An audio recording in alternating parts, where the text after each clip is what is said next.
బీహార్ ఎన్నికల తర్వాత కేంద్రంలో కొత్త సర్కారు మోదీ 3.0 కేవలం ఆదాని అంబానీల కోసమే కాంగ్రెస్ ఎంపీ మాణిక్కం ఠాకూర్ సంచలన వాక్యాలు ప్రధాని మోదీ నేతృత్వంలో కేంద్రంలో మూడోసారి అధికారం చేపట్టిన ఎన్డీఏ సర్కారుపై కాంగ్రెస్ నాయకుడు ఎంపీ మాణిక్కం ఠాకూర్ సంచలన వ్యాఖ్యలు చేశారు. బీహార్ అసెంబ్లీ ఎన్నికలు పూర్తయిన వెంటనే కేంద్రంలో ప్రభుత్వం మారిపోతుందని ఇండియా కూటమి నేతృత్వంలో కొత్త ప్రభుత్వం ఏర్పాటవుతుందని ఆయన జోస్యం చెప్పారు. మరికొద్ది నెలల్లో జరగనున్న బీహార్ అసెంబ్లీ ఎన్నికలలో కేంద్రంలో సర్కారు మారిపోతుందని తాము బలంగా నమ్ముతున్నామని చెప్పారు. సోమవారం ఆయన మీడియాతో మాట్లాడారు. ప్రధాని మోదీ కేంద్ర మంత్రి వర్గ ప్రమాణ స్వీకారంపై కీలక వ్యాఖ్యలు చేశారు. సార్వత్రిక ఎన్నికల్లో బీజేపీ మెజార్టీ లేదని కూడా మాణిక్కం ఠాకూర్ గారు చెప్తున్నారట. ఏం జ్యోతిషం చెప్పారట, బీహారు అసెంబ్లీ ఎన్నికలు పూర్తయిన తర్వాత కేంద్రంలో ఎన్డీఏ కూలిపోతుందట, మళ్ళీ ఇండియా కూటమి అధికారంలోకి వస్తుందని చెప్పేసి మాణిక్కం ఠాకూర్ గారు అయితే చెప్తున్నారు. మరి ఇక చూడాలి. ఇక జ్యోతిషాలది ఏముంటుంది, తలా ఓ జ్యోతిషం చెప్తారు ఎన్నికరణంగా. కేసీఆర్ జ్యోతిషం చెప్తాడు, రేవంత్ రెడ్డి గారు ఓ జ్యోతిషం చెప్తారు, బండి సంజయ్ గారు ఓ జ్యోతిష్యం చెప్తారు, కేటీఆర్ గారు ఓ జ్యోతిష్యం చెప్తారు. ఎవరికి తోసింది వాళ్ళు, వాళ్ళు 12 అంటారు, వాళ్ళు 13 అంటారు, వాళ్ళు 17కు 17 అంటారు, వాళ్ళు ఒక్కటి తక్కువ 16 అంటారు. ఎన్ని ముచ్చట్లు చెప్పినా కూడా, మీరు ఎన్ని జ్యోతిష్యాలు చెప్పినా కూడా ఆ కార్డు ఒకటి చిలక వచ్చి కార్డు తీసి డిసైడ్ చేస్తారు చూసినా. అది చేసేది ఎవరంటే జనాలు ఓట్లు గుద్దితేనే మీరు ఎన్ని జ్యోతిష్యాలు చెప్పినా కూడా. ఇక ప్రభుత్వాలు కూలిపోతాయా లేదా అనేది ఇక అందరూ అంటూనే ఉంటారు. రాష్ట్రంలో కాంగ్రెస్ కూలిపోతుందా లేదా ఇక అంటూనే ఉంటారు. అంత ఈజీగా ఆషామాషిగా ప్రభుత్వాలు అయితే కూలిపోవు. అది ఒక తీవ్ర వ్యతిరేకత వచ్చి జనాలు దేశం మొత్తం ఏకమై ఏదో ధర్నాలు చేస్తాను ఏదో చేస్తేనే అవుతుంది తప్ప అంతా అలవకగా ప్రభుత్వం కూలిపోయే పరిస్థితి అయితే ఉండదు. కరెంటు పోల్ వేస్తారా చావమంటారా, వైర్లు వేలాడుతున్నా పట్టించుకోవడం లేదు, సరిచేయమంటే 10,000 అడుగుతున్నారు. సెస్ కార్యాలయం ఎదుట రైతుల ఆందోళన. తన పొలంలో కరెంటు తీగలను సరిచేయాలని సెస్ ఆఫీస్ ఎదుట ఇక ఆందోళనకు దిగిన రైతు రమేష్ గిట్లా ఉన్నది. ఏం అధికారులు ఏం పాలన చేస్తారు వీళ్ళు. ప్రభుత్వాలు ఏం చేయాలంటే అధికారులకు ఫస్ట్ స్ట్రిక్ట్ చేయాలి. సామాన్యుల ప్రజలపైన మీరు స్ట్రిక్ట్ యాక్షన్ తీసుకున్నట్టు కాదు, కానీ అధికారులపైన తీసుకోవాలి స్ట్రిక్ట్ యాక్షన్ అనేది. ఎందుకంటే ఈ గ్రౌండ్లో ఉన్న అధికారులందరూ కూడా స్ట్రిక్ట్గా ఉన్నప్పుడు ఈ సామాన్యులకు ఇటువంటి సమస్యలు ఉండవు. అసలు సామాన్యులు ఎక్కువ సమస్యలు ఫేస్ చేసేది ఎక్కడి నుండయా అంటే ఈ అధికారుల నుండలే.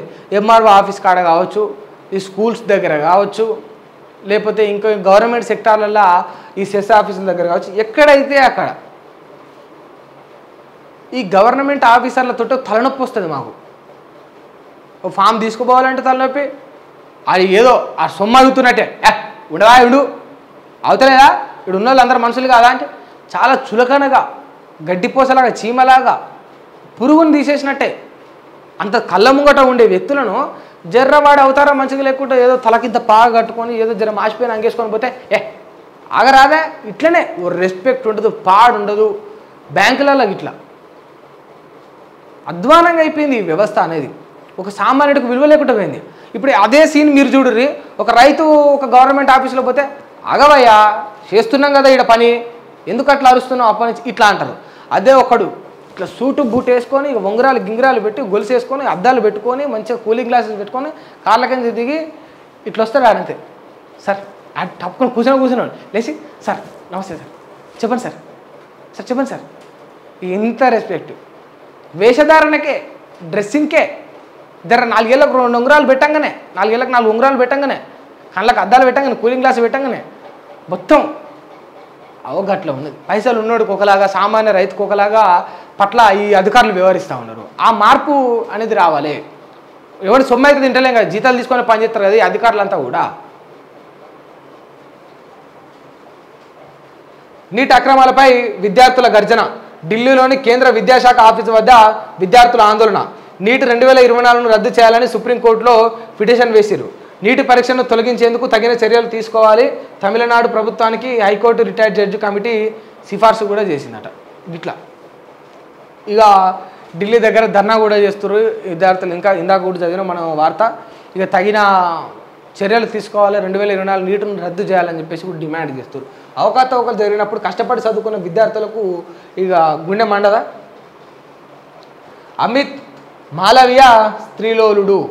పశ్చిమ బెంగాల్కు వచ్చినప్పుడల్లా పలువురితో శారీరకంగా గడిపేవాడు. బెంగాల్ బీజేపీ నేతల పదవుల కోసం అమ్మాయిలను సరఫరా చేస్తూనే ఉంటారా? బెంగాల్కే చెందిన శాంతాను సిన్హా సంచలన ఆరోపణ. ఆర్ఎస్ఎస్ ప్రతినిధిన వ్యాఖ్య తీవ్రంగా ఖండించిన మాలవియా. శాంతానుపై మొత్తం 10 కోట్లకు పరువు నష్టం దావా. మాలవియను వెంటనే బీజేపీ ఐటీ సెల్ చీఫ్ పదవి నుంచి తొలగించాలని చెప్పేసి కాంగ్రెస్ అంటుందట. ఏంటి? అమిత్ మాలవియా స్త్రీలోలుడట, ఉమెనైజర్ అట. ఎవరు? అమిత్ మాలవియా. పశ్చిమ బెంగాల్కు వచ్చినప్పుడల్లా పలువురితో శారీరకంగా గడిపేవాడట. బెంగాల్ బీజేపీ నేతల పదవుల కోసం అమ్మాయిలను సరఫరా చేస్తూనే ఉంటారా? ఈ బెంగాల్లో ఉన్న బీజేపీ నేతలు అట ఏం చేస్తున్నారు అంటే వాళ్ళకు ఆ రాష్ట్రంలో మంచి మంచి పదవుల కోసం అట ఇక సెంట్రల్లో ఉన్న వాళ్ళకు బీజేపీ వాళ్ళకు అమ్మాయిలను సరఫరా చేస్తున్నారట. ఇక బెంగాల్కు చెందిన శాంతాను సిన్హా సంచలన ఆరోపణ చేసిరు. ఆర్ఎస్ఎస్ ప్రతినిధిన వ్యాఖ్యలు ఇక తీవ్రంగా ఖండించిన మాలవియా. ఇక ఎవరు? ఈ సెంట్రల్ నాయకుడు మాలవియా ఈ శాంతాను వ్యాఖ్యలను ఖండించిండు. ఆయన పైన 10 కోట్ల పరువు నష్ట దావా కూడా వేసిండట. ఇక వాస్తవానికి ఇది ఒకటి నడుస్తుంది. ఇండస్ట్రీలో కావచ్చు, రాజకీయంలో కావచ్చు, ఈ వ్యవస్థలో పెద్ద పెద్ద చోట్ల అన్నిట్లలో కూడా ఏం నడుస్తుంది అంటే ఇగో ఈ మహిళా సరఫరా అనేది జరుగుతూ ఉంటుంది. ముమ్మాటికి జరుగుతుంది. కాకపోతే అన్ని చోట్ల జరుగుతుందని చెప్పలేం. ఇండస్ట్రీలో జరుగుతుంది కానీ ప్రతి సినిమాలో జరుగుతుందని చెప్పలేం కదా. ఇండస్ట్రీలో జరుగుతుంది కాకపోతే కొన్ని సినిమాలు జరుగుతుండొచ్చు, కొన్ని సినిమాలు జరగకపోతుండొచ్చు. కాకపోతే నిరాధార ఆరోపణలు చేయడం వల్ల ఏమవుతుందంటే ఇబ్బందులు ఎదుర్కోవాల్సి వస్తుంది. దయచేసి కొన్ని వ్యాఖ్యలు అనే ముందు, ఎందుకంటే చిన్న విషయం కాదు కదా. ఇప్పుడు మాలవియా వచ్చినప్పుడల్లా అమ్మాయిలతో పడుకుంటాడంటే ఉట్టిగా అని వదిలేసే మాటనా? అది ఎంత డ్యామేజ్ చేసే మాట, అసలు ఎంత సంచలనమైన వ్యాఖ్యలు అవన్నీ కూడా. సో ఇటువంటివి అనేటప్పుడు ఏమైందంటే కొన్ని ఆధారాలు తీసుకొచ్చి సబ్మిట్ చేసి అసలు ఈ రాజకీయంలో జరిగే రొచ్చేంత సమయం అంతా ఏడబోతుంది. ఆ రొచ్చు పనికిరాని ముచ్చినట్టు ఏమంటుంది, మాటలు తిట్టుకోనికే వాడిని అనుడు వీడనుడు ఈయనే గడిచిపోతుంది సమయం అంతా కూడా. అసలు నిజంగా ఇది జరిగి ఉంటే నీకు ఎవరైనా చెప్పు ఉండాలి, లేకపోతే నువ్వే చూసి ఉండాలి, ఏదో ఒకటి అయి ఉండాలి, ఎక్కడో ఒక చోట ఆధారం ఉండాలి. ఆధారాలతో పోయి కంప్లైంట్ చేయాలి. ఈ రకంగా అమ్మాయిల దందా నడుస్తుంది, ఉమెన్ ట్రాఫికింగ్ చేస్తున్నారు, అమ్మాయిల సరఫరా చేస్తున్నారు అని చెప్పేసి నువ్వు కేసు పెట్టాలి. అట్లా చేయాలి. లేకపోతే కేసు పెట్టిన పనులు అయితే లేవు, అధికారులు వాళ్ళే ఉన్నారు, కేసును కనుమరుగు చేస్తారంటే నువ్వు గాలికి స్టేట్మెంట్ ఇచ్చే బదులు ఆధారాలతో బయట పెట్టు, ప్రెస్ మీట్ పెట్టు, మీడియాకు ఆ ఫోటోలు చూపెట్టు, ఆ వీడియోలు చూపెట్టు. ఎవరైనా మహిళలు ఎవరు ఉంటే వాళ్ళ ఫేసులు బ్లర్ చేయి.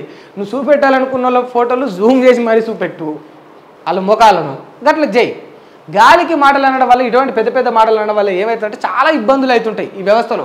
రాజకీయ నాయకులు అంటే గీళ్ళనా మేము ఎన్నుకున్నదని ప్రజలకు విరక్తి వచ్చేస్తుంది. అసలు ఈ దేశానికి పట్టిన దరిద్రం ఏంటంటే రాజకీయ నాయకులు సరిగ్గా లేకపోవడం.